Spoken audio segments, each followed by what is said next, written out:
After studying story like Troy and Odyssey, we encounter different trouble remembering someone unusual name in the story. After all, we end up being curious to all their roles in the story. Go. Thankfully, for the rest of us, there are few tips and tricks that will keep you know Beowulf's character is fake. There are exceptions to every rule, but here are few rules when it comes in Beowulf cast. Rule number 1. The cast can mostly be divided into 3 categories: the Dane, the Gets, and the Monster. The monsters are Grendel, Grendel's mother, and the dragon. Rule number 2. Grammatically, almost every Dane's name combines with the letter R, with a vowel mostly is and O. Example: Hrothgar, Rhetoric, and even Anfert. Speaking of the Gets, this is the rule number 3. Almost every Get names contains the letter G. Example: Hilak, Wilak, Isteo. In case you forgot, the name of this epic poem is Beowulf, which is all about Beowulf. Let's take a look at a few of the most important characters in the story, the ones who help give us the better idea about Beowulf's character. King Hrothgar is the king of the Danes, the king whose rule is disrupted by the monster Grendel. He is a wise and generous king, a model for the kind leader that Beowulf will become. Hrothgar, Hrothgar's nephew, doesn't get a lot of screen time, but he basically grabbed the throne through betrayal contrasts sharply with Beowulf's loyalty. Anfert is a jealous teenage warrior who taunts Beowulf before his battle to Grendel. His unwillingness to fight Grendel helps to highlight Beowulf's heroic quality. Esteo, Beowulf's father, he doesn't appear in the poem other than in remembrances, but flashback choose exploit show Beowulf was descended from a noble-worthy heritage. Philip is the warrior who helps Beowulf in his fight against the dragon. His adherence to the heroic code leads to be a worthy successor to Beowulf and the warriors who can keep Beowulf's epic legacy alive. There are lots of scary things about Beowulf, but the structure of this plot doesn't have to be one of them. In fact, it's all about number 3. The plot revolves with 3 battles with 3 monsters. There's the battle with Grendel that occupies the first third of the poem, the battle with Grendel's mother that occupies the second third, and the Beowulf final battle with the treasure-guarding dragon that occupies the last third. There are also 3 funerals. The poems open a funeral, the funeral of Shild's and we encounter another funeral in the halfway point in the story by the bard between the battles of Grendel's mother, and the poem ends with the funeral Beowulf. In Recap 3, I talk about the 3 unlocks the plots in this poem: 3 monsters, 3 battles, and 3 funerals. As for what happens in between, here's the simplest explanation. The poem chronicles Beowulf's life as a warrior and king, including flashbacks to the past to keep things interesting. Beowulf opens with the Danish king Shild's funeral.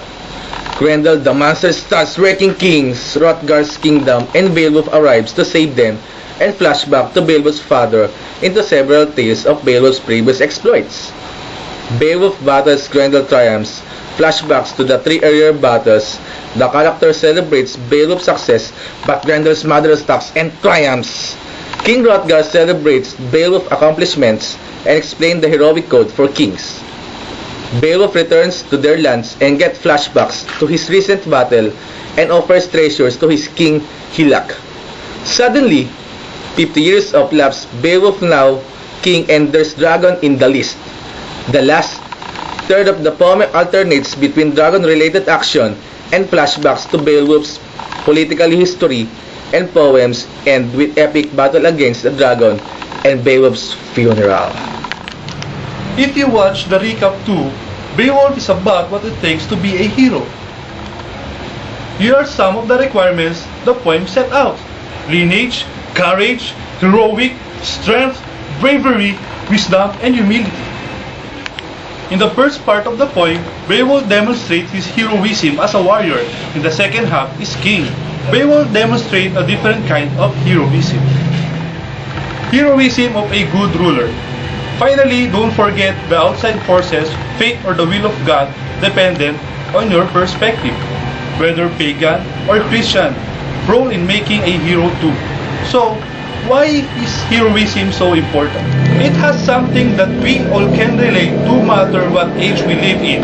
There's always threats, problem that seems too big. The concept of heroism gives us hope. The greatness is not just in the fairy tale, it's something that can be defined, that therefore attained. The characters in Beowulf don't have any time for family dysfunction. The importance of the poem is to identify each other's son. Well, talk about the other ways identity is established in this poem and why it is so important in Theme 2. Lineage and reputation. Memorize those words if you want to remember Theme 2. The importance of identity. Beowulf is all about heroism. It takes to be a hero, but it also means doing heroic acts. Like which character will become known, they're establishing their identity. And that's why lineage and reputation are important. Reputation, that means identifying their own heroic act. And lineage means the act before them. Lineage set out certain standard of heroism. For example, Beowulf tries to live up to the reputation of his father. Meanwhile, attempting to live up with those standards, each character builds his own heroic reputation, both through his deeds and through his values. In the end, this poem in focus identity. Identity is important in fact that it takes heroism from the abstract, from the personal, attainable. If you can remember that one word, you have a much easier time to understanding the basic play structure. In other words, what's going on? Stick around for more details. The structure of this epic poem is very basic, one warrior and 3 monsters. So, why is Beowulf so hard to understand? Maybe because you're just very long in the present learning about Beowulf exploring the narrator. The narrator suddenly flashing back for a button and piece of history. Here's the scoop on that. And remember that every flashback serves as the purpose to move Beowulf's story forward or to tell you a story about his character you might not feel as lost. Like the flashback about Rutger that tells his explanation about Beowulf's father, this story actually helps explain Beowulf's motivation in going to fight Grendel. Is paying back about his father's death or the flashback right before when Beowulf fight the dragon. Beowulf's political history may be a little boring, but this section tells us a lot about as a ruler and person. It's not power hungry. Recap. When you hit the flashback, ask yourself what it has to do with the story of your main character, Beowulf. And now, let's check out the who, what, and where of this truly ancient poem. The first thing you want to know about Beowulf that it is not attributed to any particular author. It is a product of all tradition passed down through the centuries. In fact, you know the Christian stuff in the poem, most scholars think that it was added to the poem later. That would be the late century, when the poem is set in between 7th and 10th century when it was composed. Again, this helps to explain the facts about Christian and pagan beliefs are represented in the poem. It is set in the pagan time, but it has the benefits if Christian narrators from a few centuries later. Another one, you know what is an epic poem is, but did you know that it's one of the foundation works of poetry in English? It's also partly imagined and partly historical, like of these characters' actual existence, and the poem is written in England. If you check line 14, before you even meet the main characters in this poem, the narrator in this poem is no other than God. And after he makes his first appearance, God is specifically the God of Christianity. Pretty much pops up all over the place of Beowulf. We'll talk on what Heaven's name is up with his motive right after this. One of the things that might seem a little strange about Beowulf is that the fact that it is a mix of paganism and Christianity. For example, there have mentions of pagans like in lines 175. On the other hand, when appears more even frequently throughout the poem are references to Christianity, to the one God, and to the Messiah or Christ. Just think about King Hrothgar's speech to Beowulf after he defeats Grendel. He says, I suffered for no harm by Grendel, but the heavenly shepherd can work his wonders always and everywhere. Now, a man, with the Lord's assistance, has accomplished something none of us can manage before now and for all our efforts.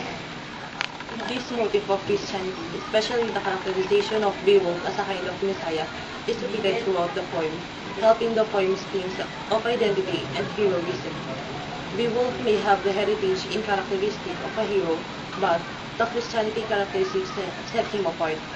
It's always there's something divinely ordained about Beowulf, as though his path maps up the way for all heroes who follow him. If you had read the Homer's Odyssey, you have a head start on this motive. That's because Beowulf, just like in Odyssey, there are stories everywhere. Just when the story of Beowulf's battle is getting some momentum, someone has to go to tell another story just because the story of Beowulf serves two purposes.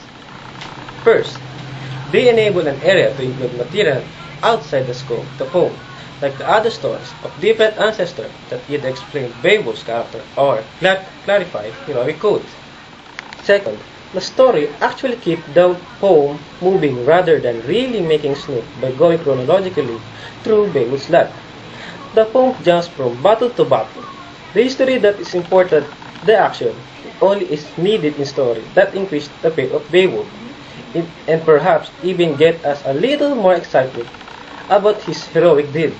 Besides Grendel, Grendel's mother, and the dragon, in this poem were also treated to the description of drowneds and beasts and heroic creatures in the sea. Like I said, monsters is in every corner. That's what makes the motif. But what is the meaning of this motif?